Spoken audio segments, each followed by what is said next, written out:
by the power of Grayskull.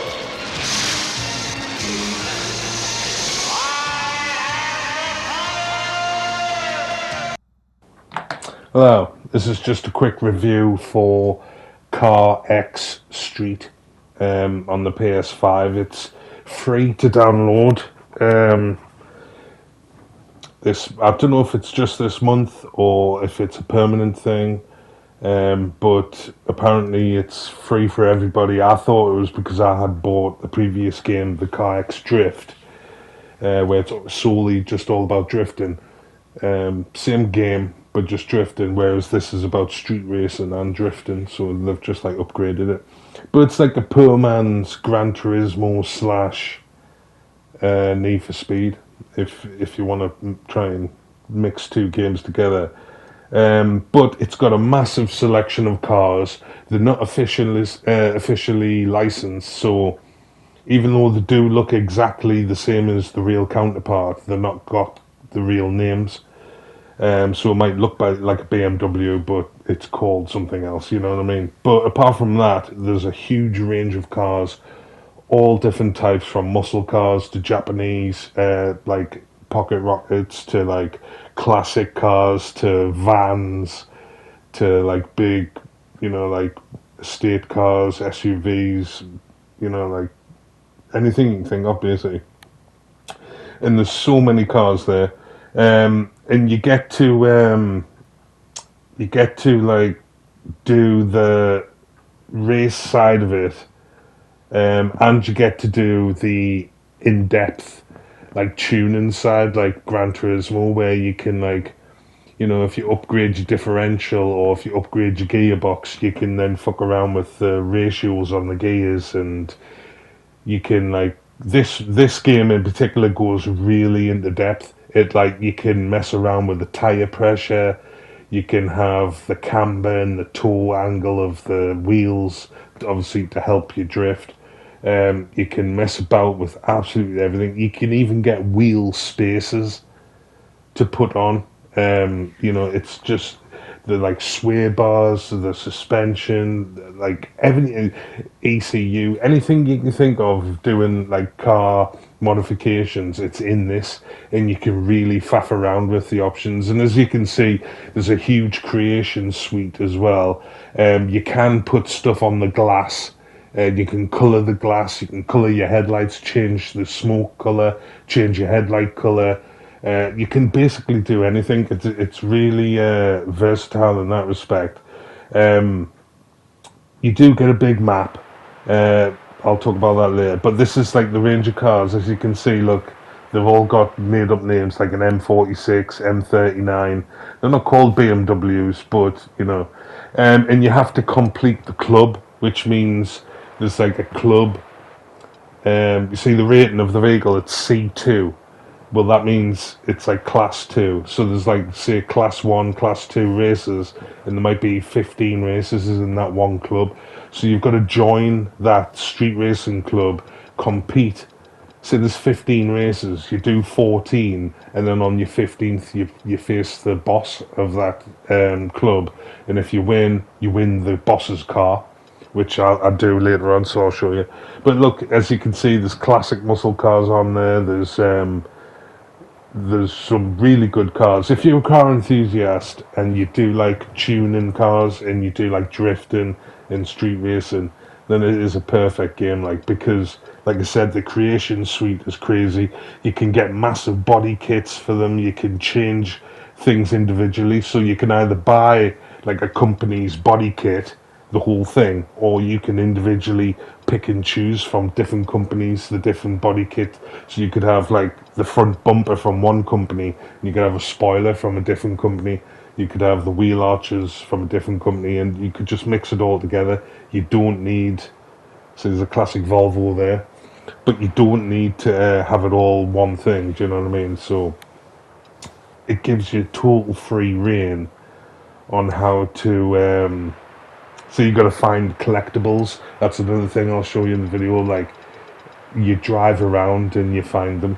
But as you can see, the Mercedes, there's like everything there that if you're a car enthusiast who likes old 80s, 90s cars to tune up, then it's the perfect game, because you can literally do everything you want. But like I said, huge cars, you get quite a big map, lots of races to do. Um, I picked this because I thought, you can have. I'm going to make a drift car out of this because I'm just testing it out. But you can't really buy something so far. I mean, I'm only up to level. I think I'm on to level 8 on my career because I've been playing quite a bit lately, and I haven't came across any drift options, like, where you can buy a car that's already set up to drift. You have to take it into the tuning, and you have to fuck around with the toe and the camber and the tire pressure and the gear ratios and stuff to make it into a drift car. Like, you've got to be able to set it up yourself, which is interesting because normally most games will just give you a car that's already set up to drift, and then you just have to get used to how it handles. Whereas this, you can actually tailor the car to your driving style, which is, it's not a new thing. Like I said, Gran Turismo, you could do that, and a lot of other games you could do that. Many Need for Speed games you could do that. But it's just, I've never played a game in the wild that's done it so well. It's like, oh, and you've got loads of different views. Oh, this is where it's telling you about your tyres. That reminds us, you've got to fill up with fuel. You've got to keep replacing your tyres, because if you're doing burnouts constantly, then your tyres pop. And you can have on the last square there, it says auto change. So if you've got spare tyres in your inventory, because you buy them in sets of 5, and if you've got spare, then if they pop, they'll automatically renew until you run out of supply. And you have to go to either a garage, like a tuning garage, or you go to a petrol station, gas station, and you can buy tires, nitro, and you can change the type of fuel as well. You can go to the gas station, petrol station, you can buy stock fuel, or you can buy racing fuel, or you can buy premium fuel.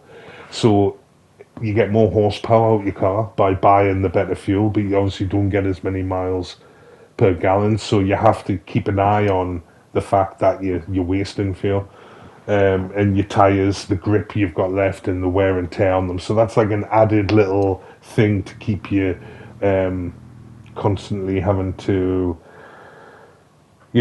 fill up and keep an eye on it. Because if you're halfway through a race and you run out of fuel, then you'll just conk out. You don't really get a chance to carry on. I mean, you can restart the race, but you'll just have the same amount of fuel. So, but like I said, there's lots of different options if you're into car customization, that's for sure. Um, but you have to have the right class of car as well. So some races won't be available until you've got that class of car. So if you can save up money, then you can buy like a better car, like a C2 car. But you have to be at, say, level 10 on your career before you can progress onto the next races. So it just doesn't make sense to try and, skip ahead. You have to grind the beginning, basically, like all the class 1 races. You've got to, complete them. And I think there's 2 clubs that have the races, and there's like 15 races in the first one and 18, I think, in the second one. So you may as well buy a class 1 car, do it up the best you can before you cross over into class 2, and then just grind all the races. You get paid plenty of money, so by the end of it you'll have a couple of $100,000, so you'll be able to buy and do up any car you want after that. But yeah, so you can press your touchpad, you press your options button to get your mobile phone up, and like you can see, you can switch your cars. You can go straight to a tuning shop. You can go straight to like a visual styling shop if you want to change your livery, and also you get neon.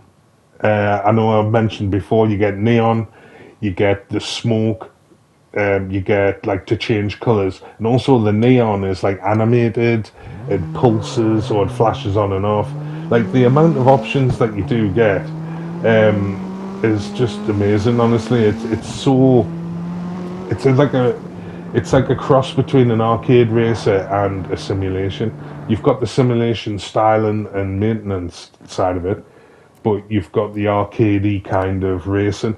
Even though the racing isn't arcadey, I just mean like the way it's set up, where you've got the neon chevrons like showing you the way and stuff like that. You'll get to see a bit of racing in a bit. This is the boss, the first boss. I beat the boss, and you unlock their car.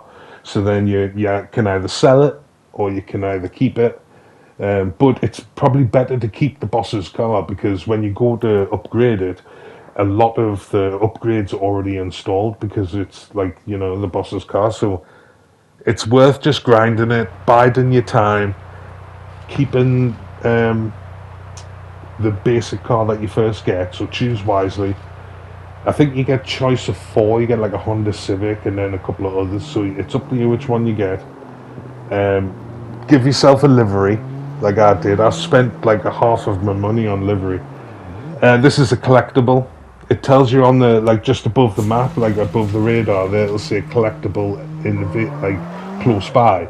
So you've just got to drive around until you find a car with a red blanket on it, or sometimes it's a truck with its headlights on and it's got like boxes of parts in the back. So you just go up to it and press X. Again, this is like a little look at the map. It's quite a big map. I mean, a lot of it's empty like this, as you can see. But where there is things to do, there's lots of areas for you to explore and look for collectibles. Plus, you can just fuck around and, do jumps and like just horse your car about. But there, look, that's like the junior one that you first go to. Here's another collectible. You don't get like a beeping or a vibration to it. There's nothing like that. It's just basically, it'll tell you above the map that there's something nearby, and it's just a process of elimination. The further you drive away, it'll just disappear, and then you turn around and just head back and just keep looking for it until obviously you can collect all of them. I think you need to collect like a certain amount. Like for the van, if you want to buy the van, you have to collect 12 different upgrades like that, or blueprints or whatever, before you can unlock it. You can't just buy it. So it gives you incentive to collect these things, because it unlocks the more rarer cars. As you can see on the map, you can either head to this like Union Underground race. See, I've done 3 before with the black ticks, and then you can either press and hold square to fast travel, or you can just press square to highlight the route, and you can just drive there yourself. But it's only a couple of 100 credits to fast travel, so if you want to just crack on, then just fast travel, and then it drops you off right where the beginning of the race is, so you have to then press up on your directions to enter the race. It'll only fast travel you there, it doesn't actually enter you into the race. But like you can see, once you've got like a livery on your car, you feel like you look more legit, and you feel like your car's more better, because on the map there is a load of people just doing their own thing. It's like an open map online. You can have it where you can't crash into people, so if you do try and drive into somebody, they turn into a ghost and you'll just drive through them.